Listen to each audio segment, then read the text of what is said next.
everybody. I'm Mary Angela, the director of the Center on the Hill, and it is time for another episode of Tell Me Something Good, now with special guests. I am here with my friend Melvin.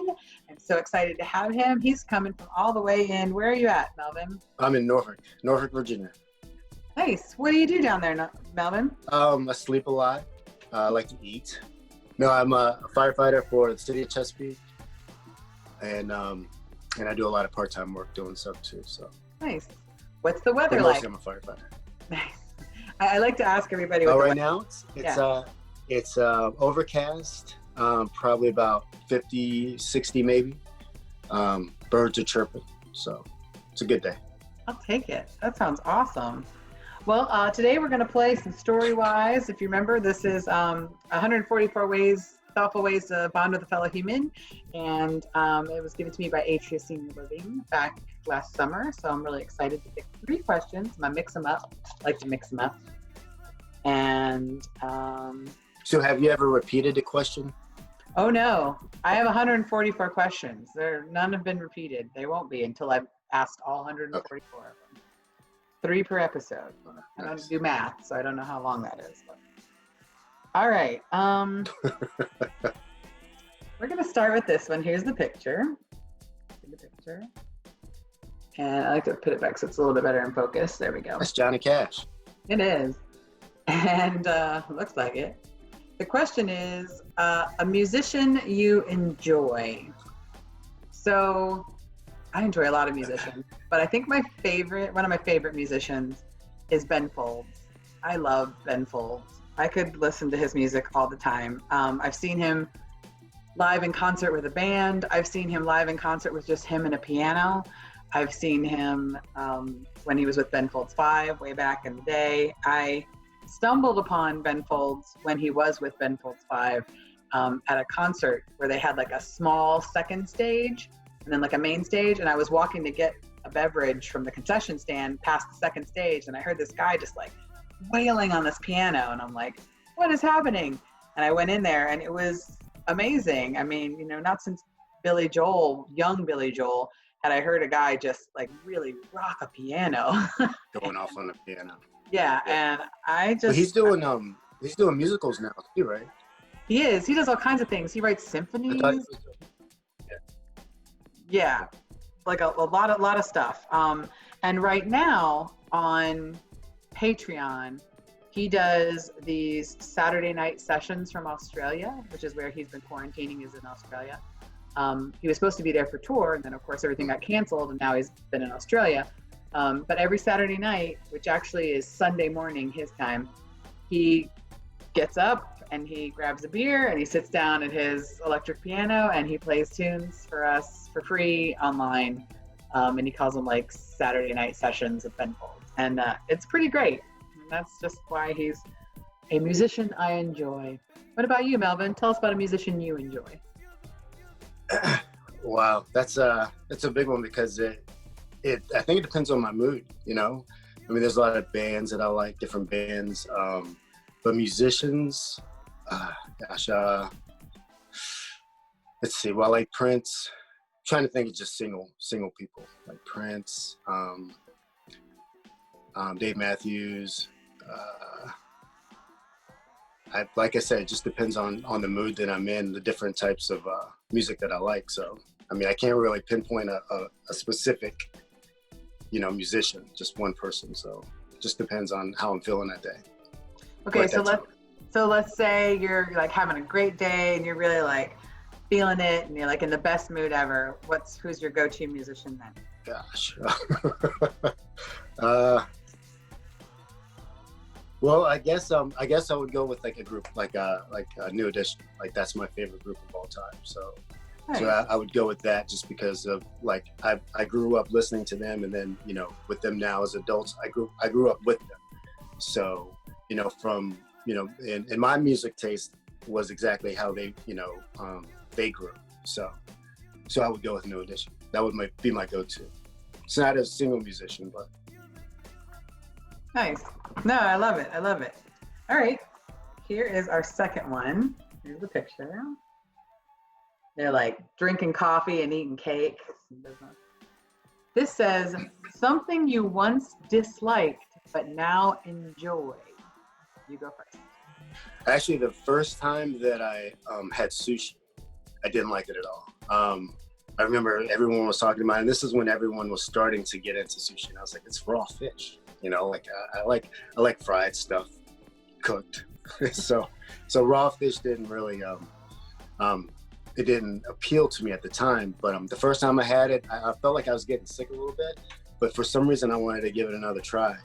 And the second time on, you know, it's my favorite dish now. It's like that's my go-to food. So I'd probably say sushi. There's a lot of sushi that can be cooked. I also really love sushi, but I really won't eat any of it like raw. I can't do that. There's a texture problem for me. But the sushi, that's a good one. For me, I mean, if we're talking foods, it's asparagus. Asparagus was on my like do not eat list like my entire life. And to this day, if somebody asks me like, is there something you won't eat? I will still say liver and asparagus because I keep asparagus on my list, because if asparagus is cooked wrong, I still can't eat it. But somewhere in my like early 30s, somebody gave me like grilled asparagus, and it was the best thing I've ever eaten. And I was like, why was this on my like I hate this list for like so long? And I think because when I was a child, like my grandma had given me like canned asparagus, and it was like mushy and like gross, and I was like, and it's soggy. Yeah, I'm like asparagus, never again. And then I became an adult and was like, oh yeah, I really should have. If we're not talking food and we're talking about something I once disliked and now really enjoy, I would have to say opera. I was never a fan of opera. My dad loved it, and I was like, oh, this is like hard for me. I don't understand the lyrics, and it's so much music, and it's all over the top, and like I couldn't handle it. And then as I got older and more sort of being a singer, right. Yeah. Being a singer, I would think you would appreciate it more though. Well, that's not when it happened. I mean, I had to study opera as a voice major in college, and I still pretty much hated it. But then I think I hit, like that mid-30s stride, and I started working at the Kimmel Center, and Opera Philadelphia is an amazing opera company, and they gave us free tickets, and I thought, all right, I'm gonna go sit through an opera. Like, let me just do this once so I can be like, do I still hate this or what? And I really enjoyed it. So it was eye-opening and surprising. This is my favorite question of the three. I'm glad that it came up last. Okay. There's people there. And this one says, the title you would give your memoir. So if you wrote a memoir about your life, the title you would give it. Mine would either be called All the World's a Stage, or What Do You Mean I Talk a Lot? those would be my two titles. What do you mean I talk a lot? Or All the World's a Stage. A or B. What would your memoir titles?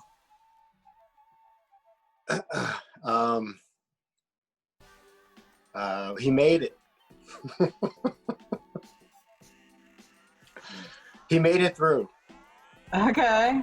I like it. That seems motivational. Got it. For those who don't know, Melvin can tell you all about me talking a lot.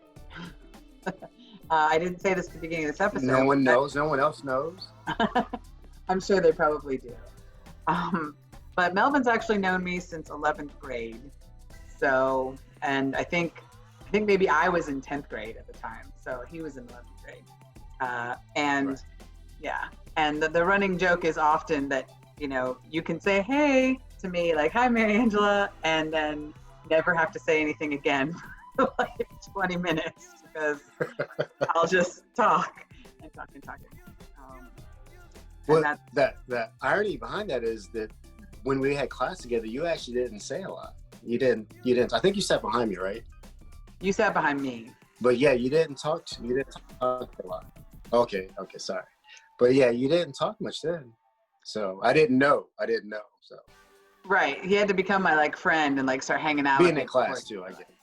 Yeah. Who talks in class? You don't want to be that kid. Teacher's like, stop talking. I don't need that. Fine. I get it. Well, at that time, I was sleeping in class, so I guess you couldn't talk to me. There you go. See, you didn't really make yourself open to conversation, but that changed over time.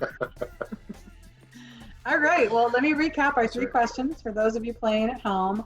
Our questions today were a musician you enjoyed, something you once disliked but now enjoy, and the title you would give your memoir. Send your thoughts to me at msaavedra@chestnuthillpress.org. That's msaavedra@chestnuthillpress.org.